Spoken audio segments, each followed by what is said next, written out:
That's fine. Okay, I think we should be good on, just gonna do this right here. Okay guys, so just a heads up, so how we're gonna format the conference, we're gonna start with Chief Lisa Davis. She's gonna have a few words. That's Lisa-Davis. She's the Chief of Police for the Austin Police Department. Chief Davis is gonna pass it on to Sergeant Nathan Sexton. He is one of our two homicide sergeants, Nathan, Nathan, last name Sexton, Sexton. After Sergeant Sexton, we will be fielding questions. We ask to please be patient. We ask that you don't yell out questions. Please raise your hand. Please give me the time to call on you. I'm going to call on someone and have someone on deck. There's a lot of people here. It'll make it a lot easier if we can just streamline it that way instead of talking over each other. Again, this is a very, very new open investigation. It just happened yesterday. We want to give you as much information as we can. We also ask that you're patient in the fact that we can't answer everything, but we are going to try and give you as much information as possible. After Sergeant Sexton answers his questions, we are going to reset, and we will do it in Spanish as well. So if you're not going to stay for Spanish, we would like to make that a quick transition for our Spanish media partners as well. So if you are just staying for English, we're welcome to break down and leave, and then we'll do it all in Spanish as well. Sound good? Cool. Awesome. We'll get everyone out here for you. Everyone's good on white balance. Everyone's good on audio. Are you leaving these lights off or are they coming on? We can flip them on. Yeah, Sarah, we flip them on that way. Yeah. Sarah, Yes. are you ready? Can you flip them on? There you go. Now let's go to the light. Yes with the light? Yeah, let's turn them on. That's one turns these off. Yeah, that's the one they want. Yeah. Yeah. Everyone good on? Is there another one? That one is burnt out right now. Everyone's good on white balance, sound, lighting. That one's burnt out. Ready? Yeah, I think we're good. All right, you guys, we're gonna bring everyone out. Yep. Thank you.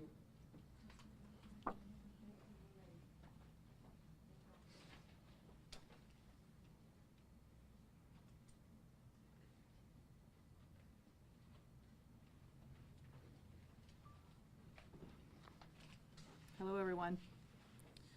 Thank you all for being here during what is a heartbreaking and deeply painful time for our city.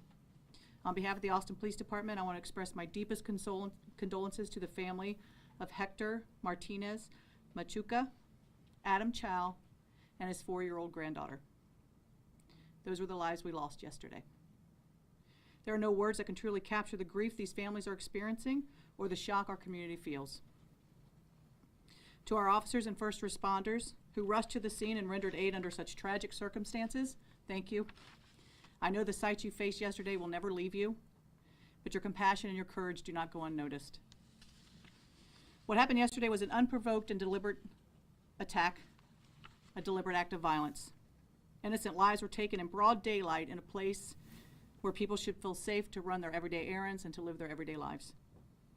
The actions of the suspects showed a complete disregard for human life, and the pain caused will be felt by our community for years to come. The suspect in this has been identified as Ethan Nineker, a white male, 32 years of age. Nineker has a history with the Austin Police Department, which includes assault causing bodily injury to a family member, driving while intoxicated, possession of marijuana, violation of a protective order, and 2 mental health reports. We know this incident has left many of you feeling shaken within our community, but I want to reassure everyone here that the suspect is now in custody, and at this point, we'll let justice take its course.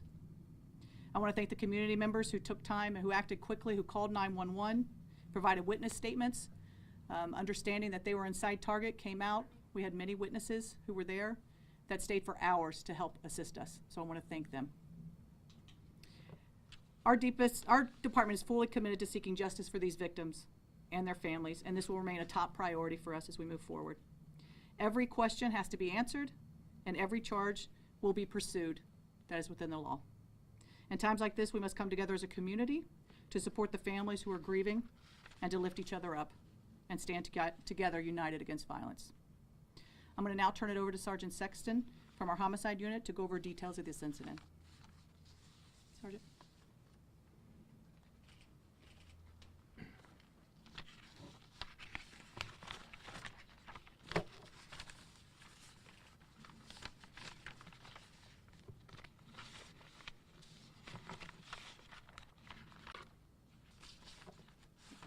Sorry.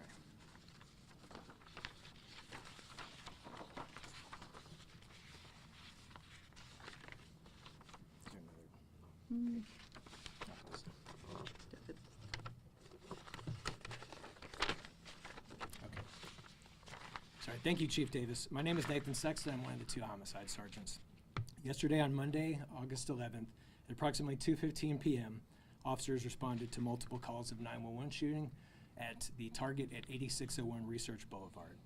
When officers arrived, they found target employee Hector Martinez Machuca suffering from gunshot wounds. He was transported to the hospital where he was later pronounced deceased. Nearby, officers located Adam Chow, his wife, and their 4-year-old granddaughter. Mr. Chow and the child had been fatally shot, and Mr. Chow's wife had sustained minor injuries. Our investigation showed that the suspect, Ethan Nineker, first shot Mr. Martinez Machuca as he was collecting carts in the parking lot. He then approached Chow's family vehicle, shooting and killing Mr. Chow and the 4-year-old before assaulting Mrs. Chow and stealing their gray Toyota 4Runner. Over the next hour, Nineker committed multiple crimes, including attempting to steal a water truck, causing multiple crashes, assaulting another female driver, and stealing her Volkswagen. He also attempted to break into a Waymo vehicle, vandalized the home of an acquaintance, and was later seen naked in a residential backyard. Officers ultimately located him walking on Montclair Street. After refusing commands, he was tased and taken into custody at 3:06 p.m. As for the charges, Nineker has been charged with 2 counts of capital murder for the deaths of Adam Chow and the 4-year-old juvenile victim, as well as the first-degree felony murder of Hector Martinez Machuca. Additional charges are pending related to assaults, vehicle thefts, and property damage. This case is being investigated as Austin's 39th, 40th, and 41st homicide of 2025. We are asking for anyone who has additional information. We know there are many people out there who may have recorded this, taken photos, any digital evidence. Right behind here, Chief, sorry. There's a QR code. We're asking anyone that has witness accounts, video footage, please contact APD at 512-974-TIPS. You may also submit the tips anonymously to the Capital Area Crime Stoppers or crimestoppers.org, or by calling 512-472-8477, or by using the QR code here displayed. Raise your hand for questions. Okay, we'll start with Betty, then go to Kelsey. Do you know how he got the weapons he used, or if he had a license for those weapons? I don't know about the license. The firearm was acquired through family. Kelsey and then Angela. Can you explain, I know you said he started off in Research Boulevard and Target, and then he made his way carjacking multiple people and ended up in South Austin. How were you guys able to track him properly and get a hold of him in the neighborhood? Initially, we weren't. We weren't sure that it was the same person. There were no other shots fired after the initial Target incident, as far as we know. But from there, we were able to find surveillance video at multiple scenes. He was wearing the same floral Hawaiian shirt at all of these I scenes. can answer a little bit of this too, Nate. Sure. I think it's also important to recognize, as these events were unfolding, people were calling 911. We also had our air support in the air who was able to find the car and follow the car at that point. Was any flock safety cameras used at all? We no longer have flock safety cameras. Let's go to Angela, and then we'll go to the camera over here. Did the suspect, give any reason as to why he did this, what his motive may have been? He said that he was Jesus, and there was really no reason whatsoever given. It was a completely random choosing of the victims. Gosh, so I guess going off of that, what's the basis that the department says the suspect has a history of mental illness? I know that's a phrase that was used yesterday, that he has a history of mental illness. What was kind of the thing that was based on that, and if you could tell us more about that history? I think looking at his record and APD's involvement with him, I don't want to get into specifics at this point because we are talking about medical. But again, I can say that as far as the victims he chose, those were random, but this man had some serious issues. And I think about the systems that failed. In a way, as we move forward, we're looking at this background, and again, this is going to be things that are going to be coming up in the months and the years ahead. There were some serious failures here. on behalf of, you know, many when you're looking at potentially some mental illness there. We'll go to Eva and then up here. Hi, just wondering if there were any recent welfare checks, and also I had heard Senator Eckhart say today that he was found naked and holding a Bible, and wondered if you could comment on that. That is when officers approached him, and he was tased at that point and taken into custody. And then any recent welfare checks? I don't recall any that I saw. Up here and then Adrian. Can you confirm if he was employed before this incident, and if there was anybody that was concerned about his behavior prior to this? I talked to somebody that knew him that said that he was acting kind of out of the normal before this. Nathan, did you want to answer that? Unknown. Nothing? Yeah. Now, the people are very scared of these type of incidents. What are doing for preventing these type of things when the people are going crazy with a gun? Well, I think, you know, you have to look at this, and we've got someone with some serious mental health issues, and where are we able to take them? What help are they getting when you're dealing with someone with these issues? Where does someone with this capacity to do this get a weapon, and when does a family member feel comfortable giving someone with these issues a weapon? Go to Mario and then we'll head back over here. With the criminal history that he has, a lot of people are asking how was he wandering in the street, like how he wasn't part of the criminal justice, you know, like why was he free? Yeah, I think looking at his record, I don't think we had any incidents with him. I think 2024 was the last contact we had, and that was him calling for some found property that he was turning over to us. I have not had an opportunity, and I don't know that Nathan has from Homicide, an opportunity to delve into his history here and what each case, where that developed from. Go over here and then we'll go back to you. Yeah, you guys said, you know, when you found him, it was a family member's gun. Did you guys end up recovering that weapon? Do you have any other details on that weapon specifically? We do, yes. So I'd mentioned he had crashed out that gray 4Runner, and it was recovered in that vehicle before he switched and then proceeded to assault other people without a gun. Do you know how many shots were fired? I don't, that's unknown at this time. We're still collecting all the information, but it's believed the only shots fired were at the target. And piggybacking on that, could the family face any charges for allowing this weapon to get into his hands? Or, I don't know all the details of it, but what could we see there? Sure, unknown. We still have to investigate that.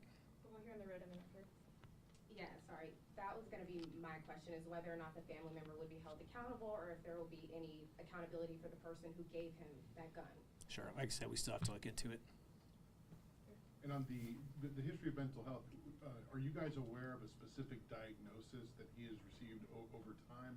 And at any point, did he receive treatment? Was he ever put somewhere for treatment? Any more light on that? Because you said, Chief, you mentioned that the system failed. I'm just trying to get a better understanding of what part of the system actually failed. Yeah, well, I'm thinking about the past incidents that we had with him on mental health runs, and where is the follow-up there? And for someone to have the capacity to take the life of 3 innocent people and a 4-year-old child.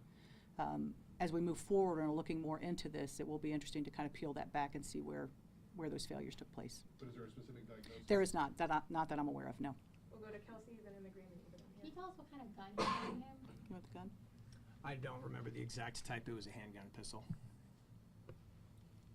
Status of the people who were carjacked, like injured or their cars, what can you tell us about that? Assault with injury, so like the driver of the water truck was assaulted. He's okay. It was relatively minor injury. That obviously trauma. Like someone jumps in your vehicle. I think there's probably going to be more lasting injury from that. And the Volkswagen? Same thing. Assaulted physically, but and thrown from the vehicle as well. Take a few more. Let's go to Eva, then do we have a question in the back here? And then we'll go back over here. There was recently a bill passed through the legislature banning red flag enforcement of guns, you know, basically keeping an anti-red flag ban is what it was. And I know that that hasn't gone into effect yet, but I'm curious if this has you concerned about, you know, Austin's ability to keep guns away from people who maybe shouldn't have them. Well, I think I need to learn more about this instance, right? And was this gun handed to him? How was this given before I make any type of statement like that? Do you know if he was on any drugs at the time? And then Do you want to talk about that? Sure. The press release mentioned something about him throwing a brick in someone's window from his Bible study. Do you know more about how that was called in and more about the Bible study connection there?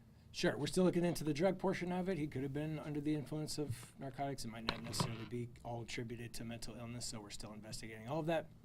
The brick through the window was called in by somebody he had known who had claimed to have had Bible study with him in the past. So he recognized him and just called, his window being vandalized, and then he left that scene and proceeded to move on. We'll do here, Betty, and then finish here. Yeah, Target told us to ask you guys any questions as regards to their situation. They told me today that the store is closed. Do you guys have any timeline as to when that Target will reopen? We do not know. As soon as we clear the scene, which we did last night, it was in their custody, so we're not holding it for any other reason, so it's up to them as to when they were to reopen. Oh, can you elaborate the timeline when you said that he tried to steal the water truck, couldn't start it, and then he just thought to the trailer where the cows were in? Yes. So tell me the specific incidents, the times you're looking for. Yeah, so the water truck, before he got to the 4Runner, he didn't start the truck. So the water truck was at about 2:20 p.m. and then the Volkswagen 2:25. Was it because he couldn't start that truck? And Correct. He's there's video of it, and he's sitting there trying to start it, and you can tell that he cannot operate the vehicle. Let's go to Betty and we'll finish out over here. Do you feel like flock safety cameras would have helped even more? I know y'all were quick in what you did, but would have helped even more in the pursuit of him? Yes, I'm a big fan of the and maybe not flock camera, definitely a fan of the LPR and what that can do. And when you're looking at violent crimes such as this, it absolutely helps in the apprehension. Yes. Finish out over here. And what do we know about the suspect? Did he live alone? Did he live with family? What kind of job did he do? Was he able to? Was he functioning? If you came across him on any given day, would you think he's a properly functioning person? From what I heard, he worked at a restaurant nearby and lived alone. And that's as far as I know about him. Thanks. And we'll do one more from Angela. Okay. And then, yeah. When somebody has a mental health hold placed on them, how does that affect them? I mean, what's the process when you come across them? So the process for the police department, we're called to either a suspected mental issue. Officers respond, they talk to the person, and if in their opinion they do need medical help, they are then transported and a hold is put on them. An emergency detention hold is placed, I believe up to 72 hours. Thanks, guys. We're going to reset for Spanish. So if you want to stay, you're more than welcome. If not, we'll start Spanish in about 5 minutes. So you guys are to exit this way. We have to say.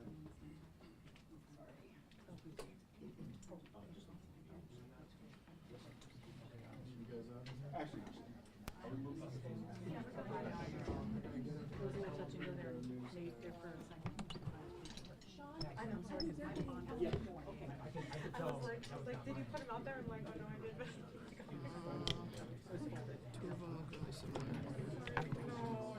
That was I'm sorry about that. I should have.